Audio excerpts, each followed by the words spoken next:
so you'll be able to talk about that.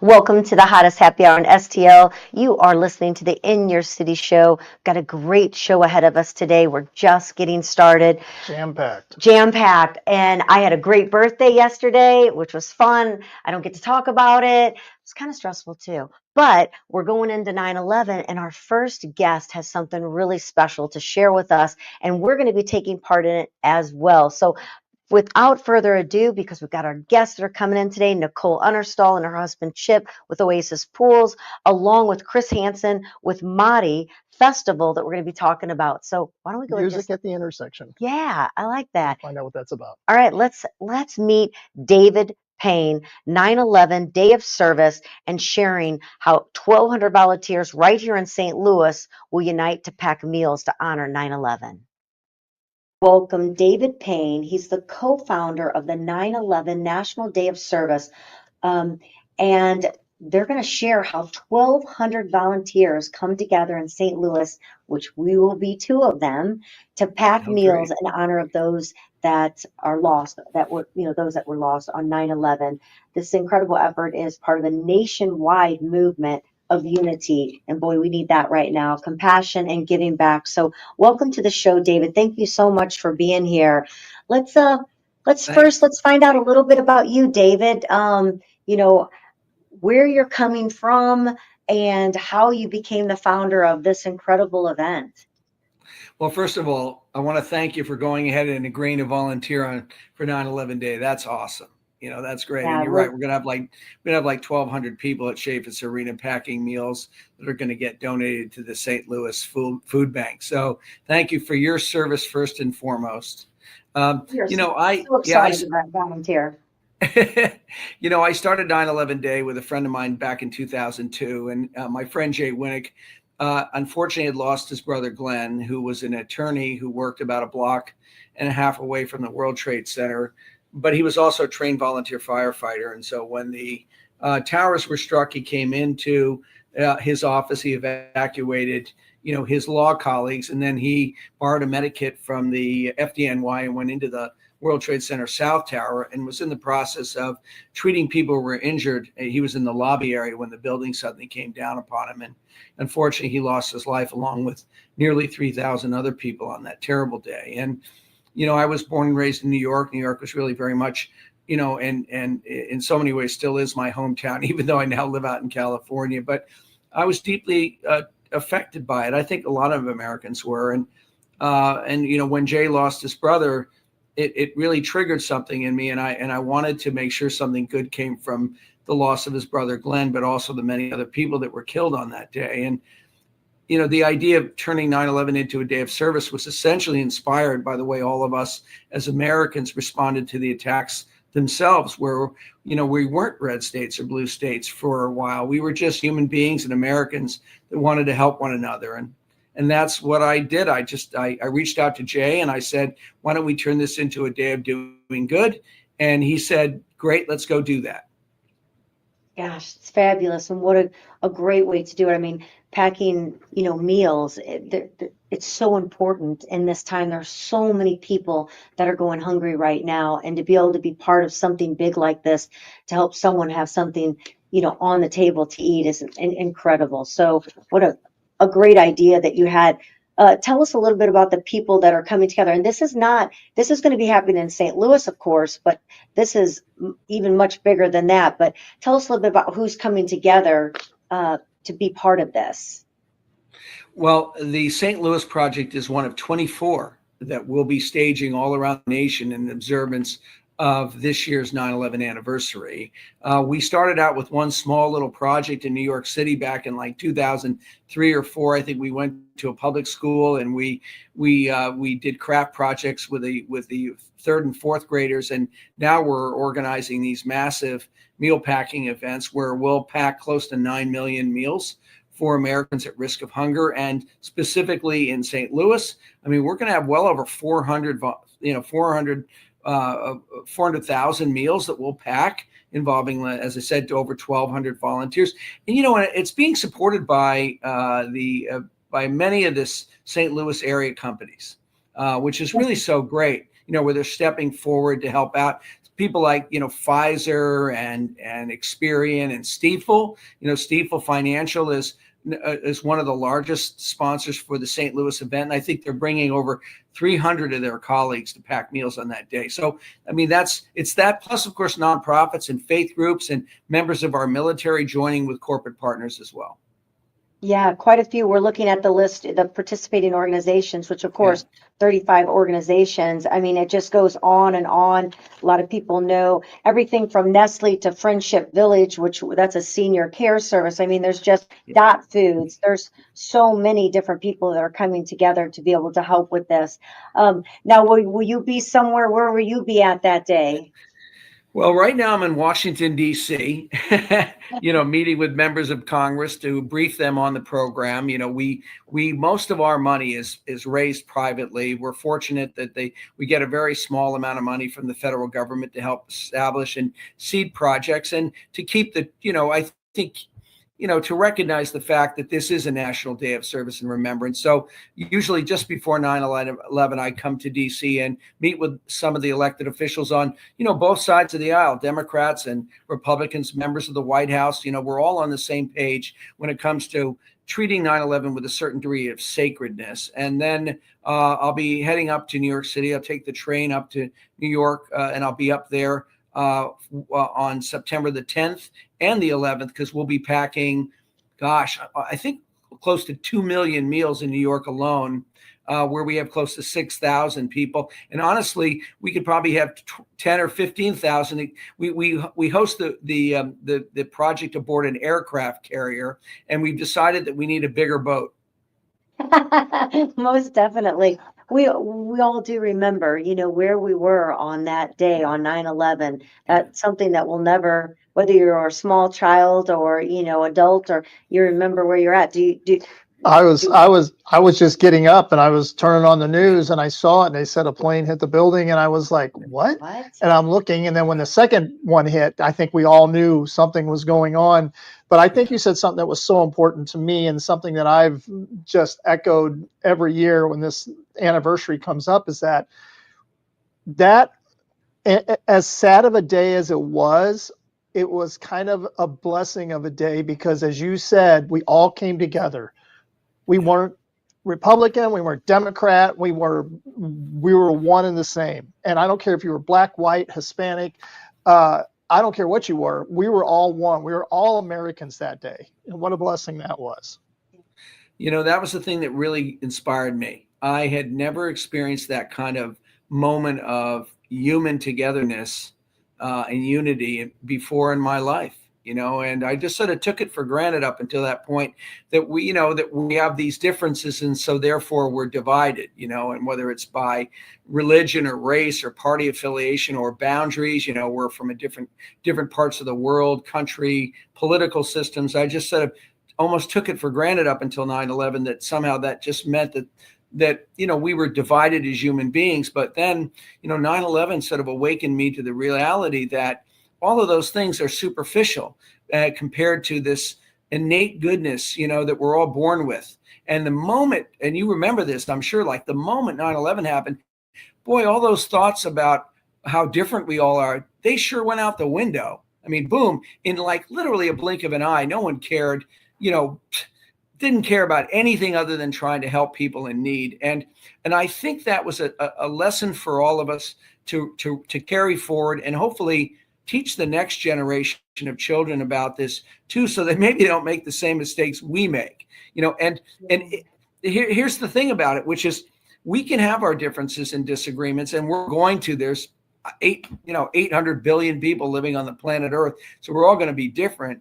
But that doesn't mean we're divided, because we do, we're all born with this remarkable goodness that unfortunately we see come out of us, in times of great tragedy. And maybe we just need to learn how to let that be our guide every day in our lives, and not just when a terrible tragedy sort of awakens, us, and sort of resets our priorities as human beings. Well, 9/11 is dear to all our hearts, as a time in remembrance. And it's actually 9/11 is my mom's birthday, who's passed away. Oh. My dad passed away on 9/11. Wow. So going that day to be able to volunteer and be part of this is really going to be special. I would imagine that we're going to be part of this every single year from going out. So for those listening, this is going to be donated to the St. Louis Area Food Bank for distribution. This is going to take place at Shevitz Arena from 9 a.m. to 3 p.m. It's a 9/11 day service project. I mean, they're literally going to be able to pack more than 340,000 healthy, non-perishable meals for those, of course, that are at risk at hunger, which is fabulous. This is in honor of the federally recognized September 11th National Day of Service and remembrance of 9/11 Day. We will never forget that day. I can remember, I don't know if you remember, there were some little bitty TVs, before all the fandangled cool TVs and that we have. I had a little bitty one in the kitchen counter.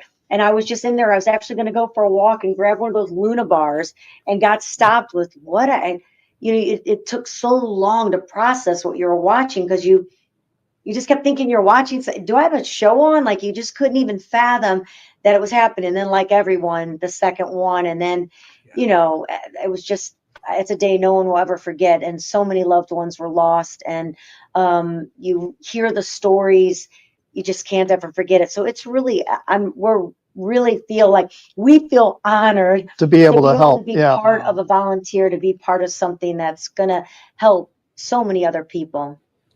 Well, I would say too that, of course, not everybody can, pack meals on 9/11, but that doesn't mean that it isn't possible for everyone else in the St. Louis area to participate in the day in their own way, because 9/11 Day is about doing something good, whatever that is. And particularly if you're a parent with young children, I can't think of a more important teaching moment than 9/11, where, you can sit down with your child and say, 9/11 was a time when some bad things happened, but but what was so great about it was how the country all came together, and people spent, many, many weeks helping and supporting one another. And in honor of that, we're going to come up with a good deed that you would like to do. So, and you say to your child, what good deed maybe could we do together? Would you like to maybe go through your clothes and see if there's some things you've outgrown, donate them to the local church or Goodwill? We could also maybe get some canned food or some peanut butter and bring it down to the food bank. Hunger is, September is Hunger Action Month. And so the St. Louis Food Bank is a real leader in the community, and maybe we could all help out. So, or maybe there's a bike or some toys that the child no longer plays with or uses. There's just so many ways in which parents in particular can teach their children about 9/11 in sort of a really positive way. And if people go to our 911day.org website, they'll find all sorts of great resources there. We have lesson plans for teachers. We've got videos. We've got a whole long litany of like good deed lists. We have good deeds you can do for military veterans. We have good deeds you can do for first responders, good deeds for young children. So it's all free. You just go to the site, you go to resources, and there's also a section called teachers. And it's a great way for people to think about how they can pay tribute any way they themselves want to do it. That's fantastic. I actually did not get to see all the other information. How perfect is that? It's not just about that day, but it's ongoing. And if somebody also that is not able to volunteer, like you said, we can always continue to do the right thing, to do good deeds, as you call it. Is there a site that they can go to find out more about your organization as being the co-founder of the 9/11 National Day? Is that also on the email and website that you just gave? So go to 911day.org. And it's, like I said, it's all free. We're a nonprofit.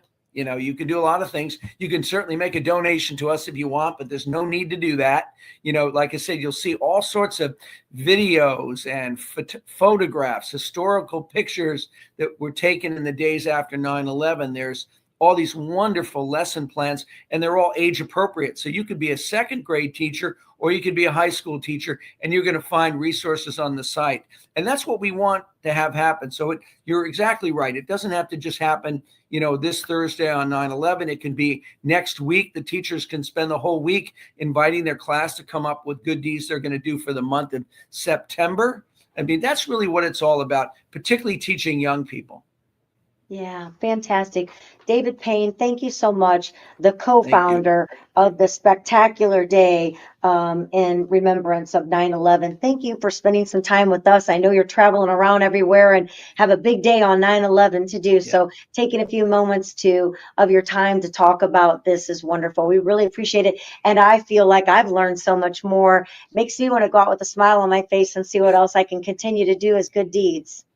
Well, you're now an expert, so when you get to the meal pack, you'll be able to tell everybody about the origin of this important day. Absolutely. Absolutely. Thank you so much. You're now, Thanks, David. Have a you're wonderful now our rest of the day, ambassadors. and Thank you. thank you. Bye-bye. Bye-bye.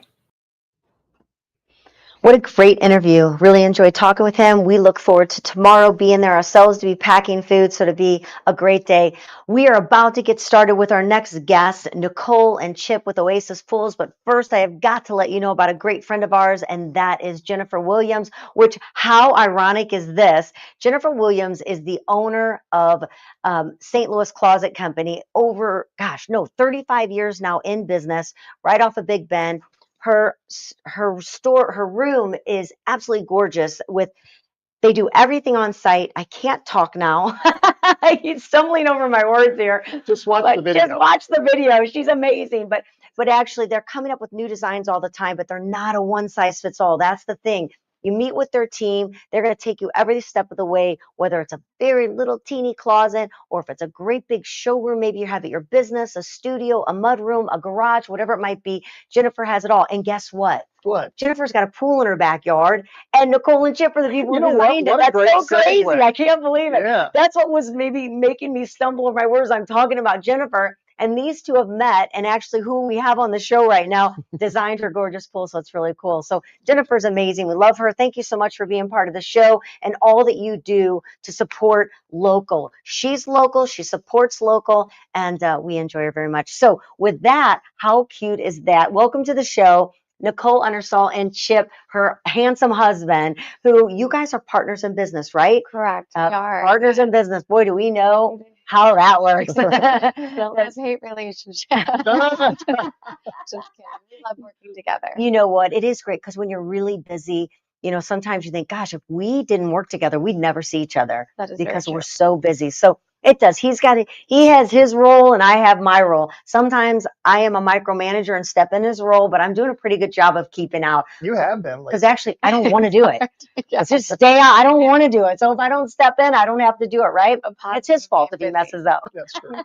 So welcome to the show. Oasis Pools is an incredible pool designing company. Is that the right kind of word to say? That was really dumb, actually. But make a big splash and give me a better description.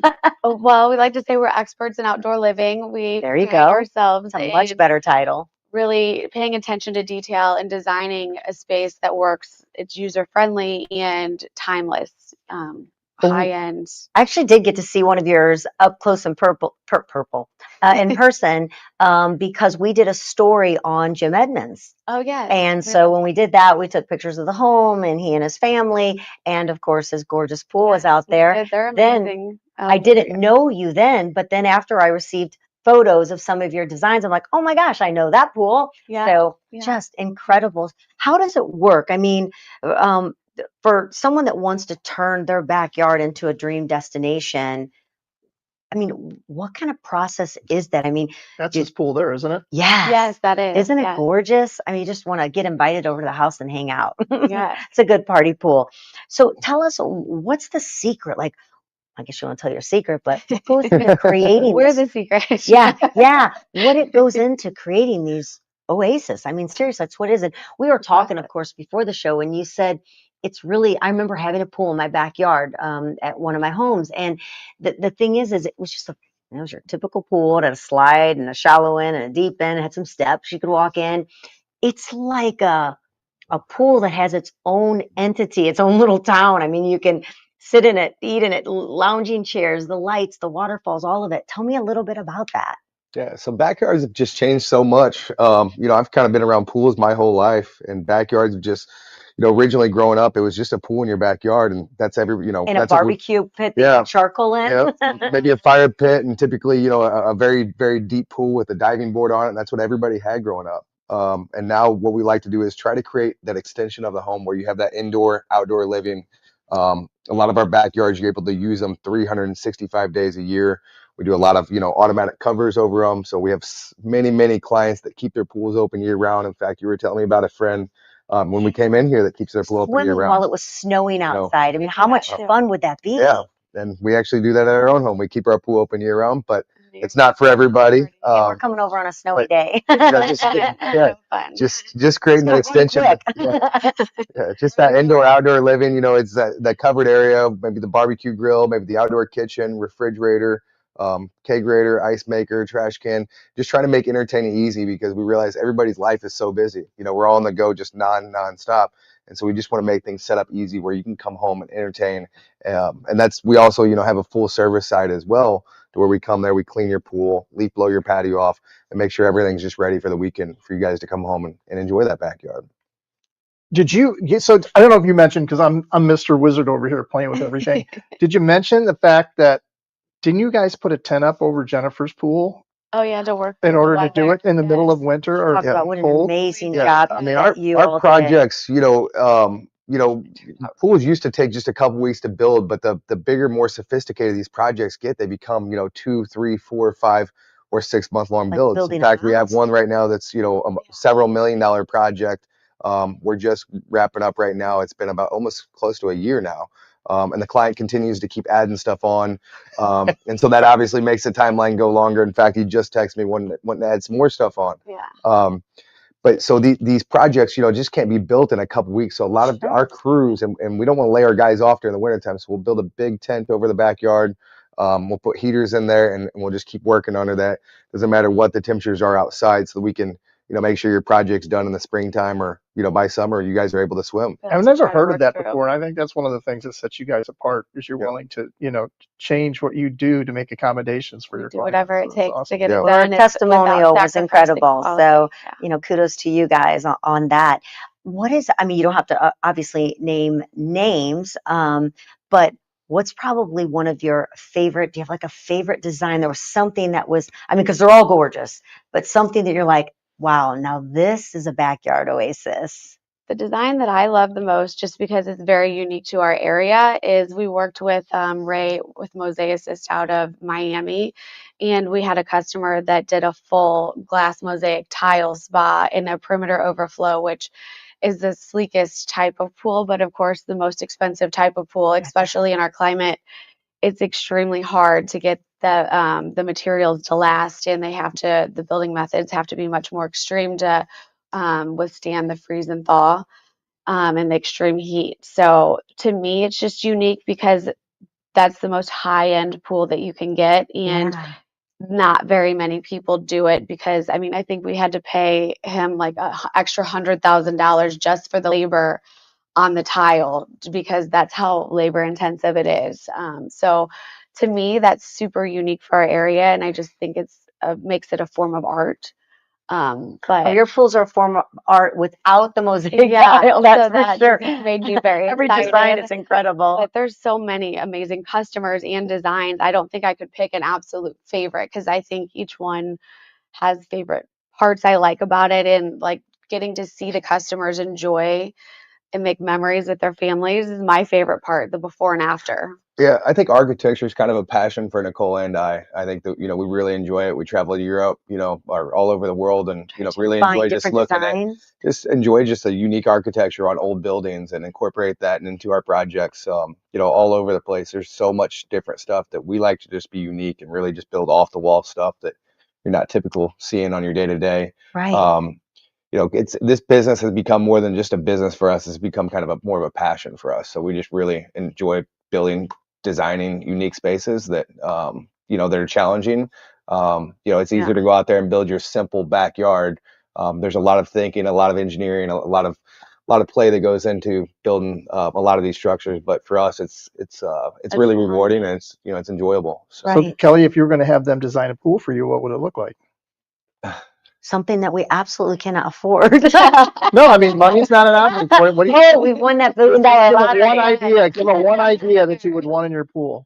I would love to swim year round. That would be really cool to be able to do that. I think I don't know. When I look, I love the tropical. I think I would want to feel like I'm on vacation when I walk out back. I would want definitely the jacuzzi area within there. I'd love how the chairs lay in the water, when you're able to sit in there. I don't know. I'm seeing all their designs right now and I'm picking out my favorite parts of them. So I don't know. I'm not sure what to say. You put me on the spot and I don't have that long, but I can design it for you if you're willing to get it. No, I'm just wondering what you would have. Now, the thing about us, we live in Newtown. Yes. So we have a backyard about the size of, no, We it's a little did bigger pool than in that. Newtown. Did you? Yeah. Well, there's only, I think, 2 of them in there. So Was it obviously, the guy that built the little garage off the open window off his garage into the pool? It's right across from a lake, and it's a pretty big backyard, actually. It's one of the bigger houses. Oh my gosh. I wonder if you did Mataranas. Yeah. That's a good friend of ours. Because it's got he's a good one. Yeah, they're wonderful. That is great. Yeah, they're one of the few that have the big backyard. Most of us have in fact, we have one of the larger yards for the normal yards. Yeah. A lot of them are very small. Ours has a good size. We do a lot of very pools. different. Yeah, we do so many pools in Clayton, and these small backyards. A lot of clients think actually, or even backyards with huge hillsides that people are like, hey, I don't know if I can get a pool back here, or there's no way you can do it, but can you come out and look at it? And we've done so many different backyards. We've ended up, lately we've been doing a lot of pools at Lake of the Ozarks, and so those just monster hills down there. It definitely makes it challenging to get the materials up and down, and or a place like St. Albans. Yeah. Some of the areas out there where you've got the just downhill slopes with all the trees and that.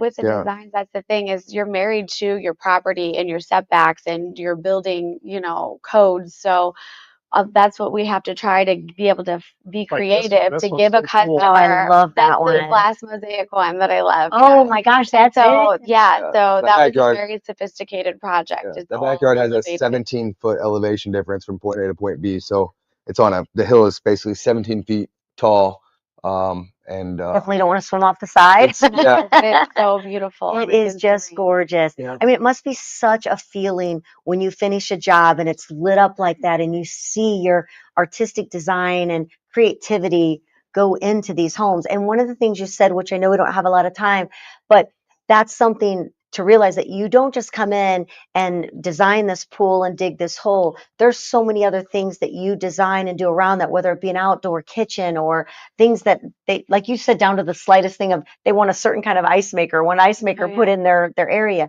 There's nothing that you're not capable of putting together to make that oasis in that backyard. Yes, we go try to find every detail and make sure that it matches that customer's needs and the family, and not only looks aesthetically pleasing, but is also user friendly, because I'm very big on that. You can have something that looks amazing, but if it's not convenient and hard to use, then you're not going to use it and it's just going to sit there. So we really pride ourselves in finding the right materials and making it look amazing, but also making it to where it's fun and people have a good time, and the flow of the design makes sense. So Chip, Nicole, Here we go. owner of Oasis Pools, the most beautiful designs ever. Who's the boss? It depends on the scenario. He just got it. So I know who that is. Night owl. Night owl. Morning or night owl? I'm more of a night owl. We try to be morning people, though. We do get up early every day. Chip gets up earlier than I do. He pushes. I've got a problem with working, so that doesn't really shut off a whole lot. Me too. I mean, I'll sit in the office till I'll start some mornings at 4 a.m. and sit there till 10 p.m. A lot of days. So are you about romance or relaxation?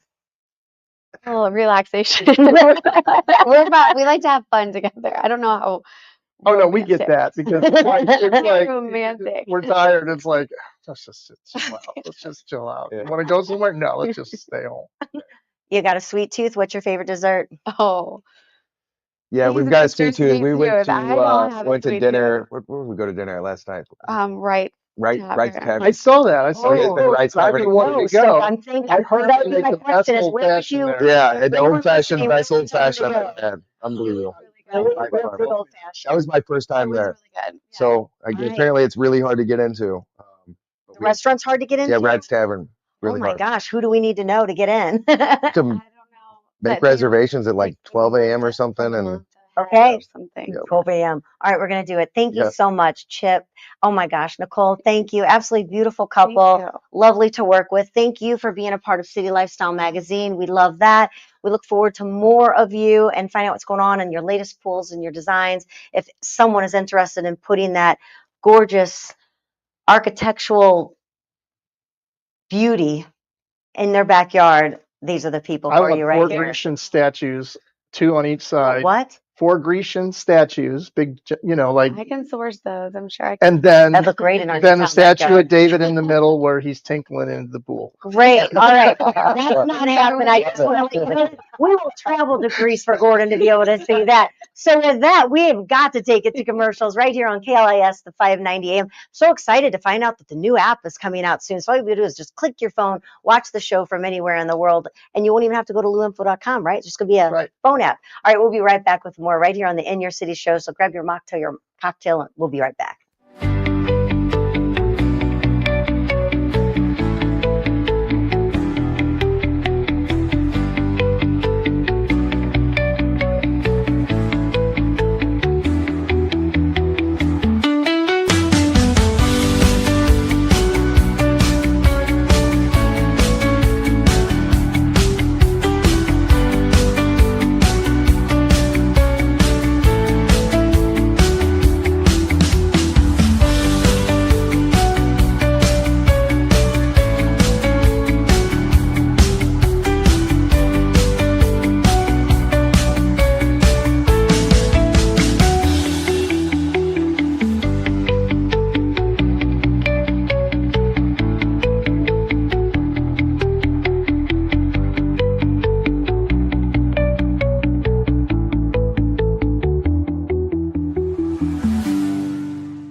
All right, we are back right here at the In Your City show, and we are so excited to welcome Chris Hansen to the show. He's executive director. He's going to give us the inside scoop on this year's event, MATI, M-A-T-I.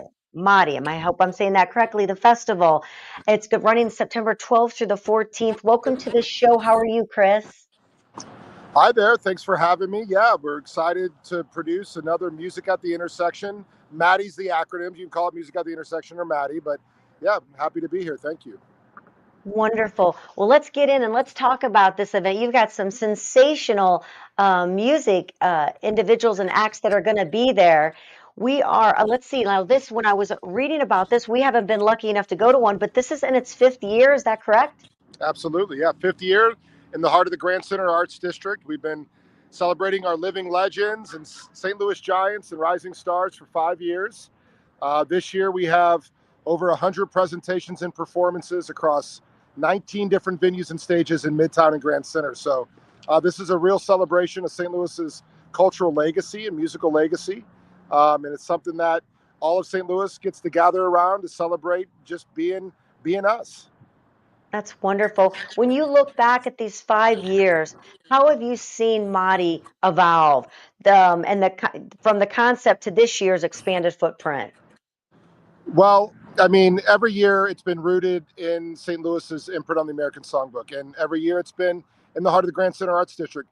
You know, it's the same ingredients. We've just kind of put the recipe together a little different this year to make the streets more accessible, to include all the small businesses across Midtown and the Grand Center Arts District, and to really just keep double downing on what makes St. Louis great. So, of course, we have the big giants in music. We've got multidisciplinary performances from theater, dance, and poetry. We have a thought leadership conference all weekend long. So there's something to do for everybody. We've got family-friendly activities, carnival rides, and food trucks, and a beautiful marketplace with artists and vendors. So there's really something to do for everyone and all ages. And you can learn more at matistl.org. There's free ways to access the footprint. So you come down and just walk the district and enjoy all kinds of free programming. You can buy a MATI Place Pass to get you into one of the 15 different small businesses across Midtown, or you can buy the full weekend pass or single day pass and get into all the big main stages where Patti LaBelle and some of our big giants are going to be. So really a remarkable celebration of St. Louis, and it's been amazing to see it grow over the years.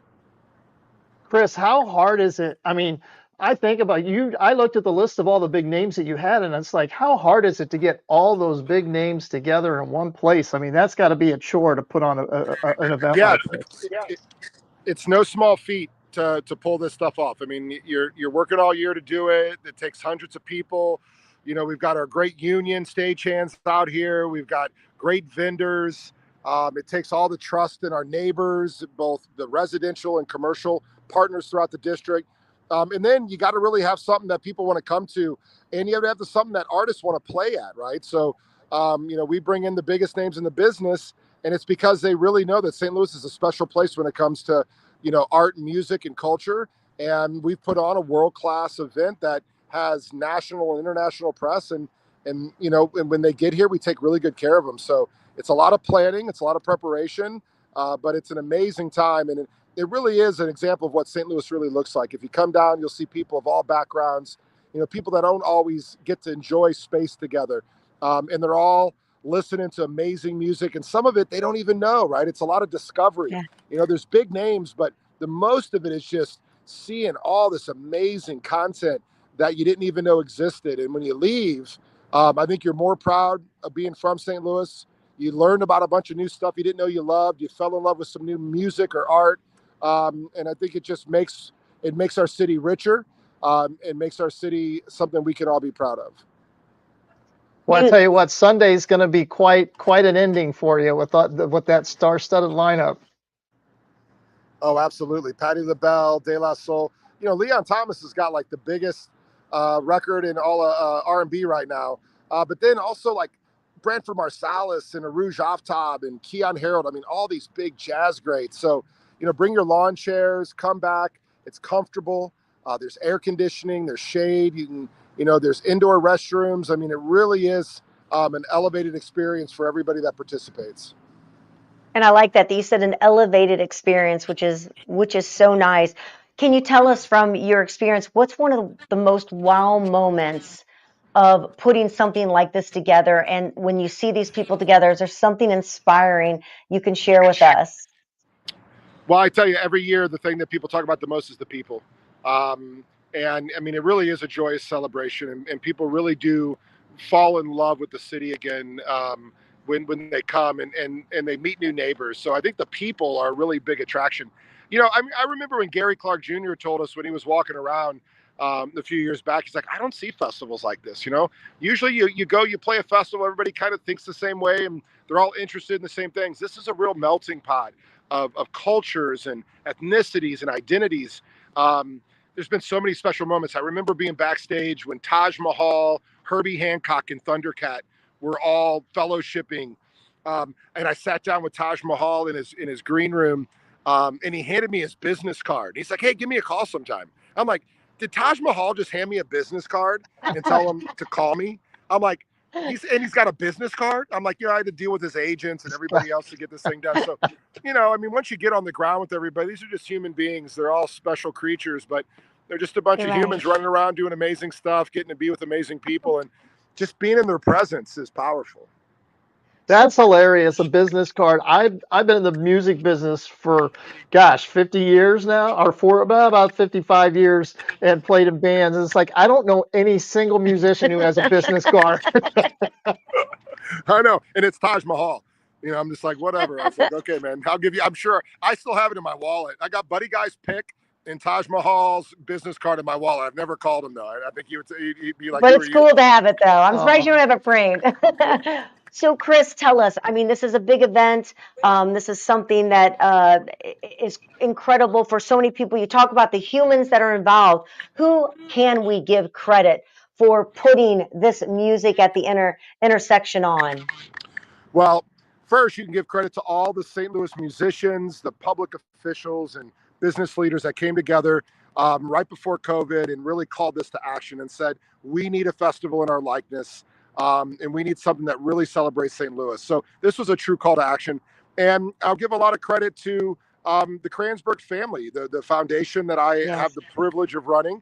This family's belief in St. Louis as a true arts and culture city, believing that artists are the soul of the city, and empowering us along with our other great sponsors to be able to do something like this. I mean, this takes a lot of resources. It takes a lot of commitment. So, I'd love to just give all the thanks to the Kranzberg family, all the great sponsors, the Stewart family, Worldwide Technology, St. Louis Arts and the Regional Arts Commission. I mean, nobody ever sponsored this event because they were getting an ROI, right? They sponsored this event because they knew it was civically rich and important in this time. And so, and then the staff, right? I mean, the vendors and staff and all the people that make this happen every year. I mean, it's a real backbreaker. It's hard to do this stuff. So, no small feat. Yeah, well, kudos to you, Chris Hansen, and everybody that's involved. Thank you so much. This is going to be the 5th annual Mahdi Festival and Conference, stretching from September 12th through the 14th in the Grand Center Arts District. What a gorgeous area that will be. Thank you for taking time to bring this event to our attention and to all the volunteers and everybody that's part of this. We appreciate it so much. We can't wait to see what it does, what happens, and be able to talk about it afterwards and show all the great photos and videos that we'll get from the event. We've got 2 tickets that we're lucky enough that we're going to be giving out on social media with a fun event. So we look forward to giving 2 tickets away for someone to be able to enjoy this grand event. Well, thank you so much for having me, and thanks for all your support and spreading the good word. I look forward to seeing you down in the heart of the city in a couple days. Absolutely. Cheers to you, Chris Hansen. Thank you so much. Thanks, Chris. Thank you so much. Take care. Bye-bye. Bye-bye. Wow. I mean, just think, what it takes to put something like that on. I mean, that's incredible. I mean, we put on small little events. And they're just like unbelievable. But to put that on, but you really have to give a shout out for those wonderful organizations and people like obviously the Kranzberg Art Foundation, all the volunteers that come together to allow this to happen. I can't even think of the production. Oh my all the gosh. production work. Yeah, it takes a lot of work. So I'm so glad that we did get to talk to Chris and find out more. And we've never been ourselves, so this is going to be exciting to be able to see this event. We learn about so many great things that go on in our city and the people that come together and make a difference. Yeah, making a Because difference. that's what it takes. Well, we are coming down. We've got a few minutes on the show. We don't want to leave without acknowledging, unfortunately, something that has happened in our country. We want to give our condolences, our sympathy. We are not a political show or a news show. We are about the people, about the fun things that are happening, and it's hard to leave our show without acknowledging a tragedy and giving our deepest sympathies to The Charlie Kirk family. And, yes. if you disagree with somebody, Yeah. just you know what, Disagree. disagree.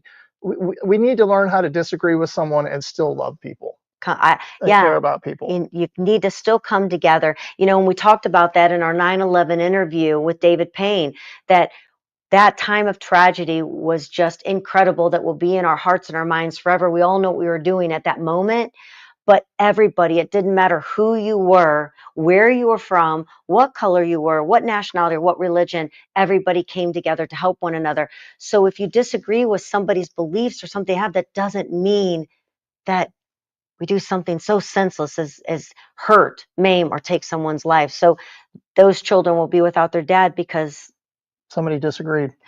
we can't get into it, but sadly there's a lot of mental illness in our world too, and I'm hoping that we can find more help to be able to. And with tomorrow Conquer being that. 9/11, let's remember what it was like on that day when we all came together. Right. We definitely need to come together. So with that note, peace to you all. And we hope that you will cherish each minute that you have. You never know what life brings you, but let's come together and help one another as often and as possible as we can. And this weekend, being part of a fun event will hopefully bring people together of all nationalities, religions, color, and allow them to have some joy together and bring some peace around the world, right? That's right. All right. Our hearts go out to you, and thank you for tuning into the In Your City show. We will be back tomorrow with another hot happy hour to hopefully entertain and bring a little bit of fun and laughter into your life. So until our next show, we say to you always, cheers.